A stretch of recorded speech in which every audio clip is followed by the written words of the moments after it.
everyone! Today we will show you a simple and fun activities for kids called colored matching activities. For this activity, we need paper rolls, colored paper, glue, and pom-poms. First, we have to attach the paper rolls into the cardboard. Then we assign different colors on each roll on the side. We place colored guides to match.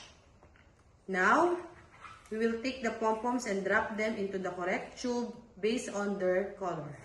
For example, you have to take this one, get the green pom-poms, and you put it inside the tube. Excuse me. Yes.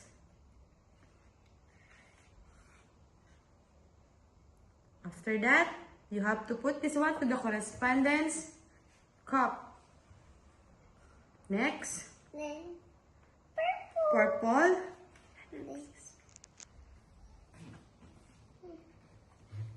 Okay.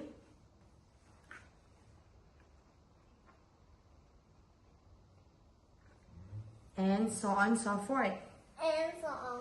You can do it? Yes. What color is that? Red. Okay, try the red first. Don't let it fall. Yes. And slowly.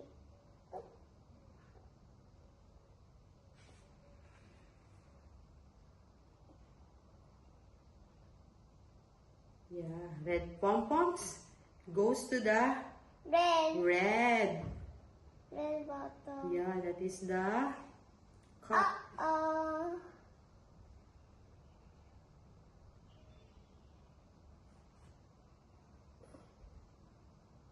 Very good. Goes to the red cup. Next, Me. blue pom-poms goes to Light blue. yes, light blue. Or dark blue. Yes, very good.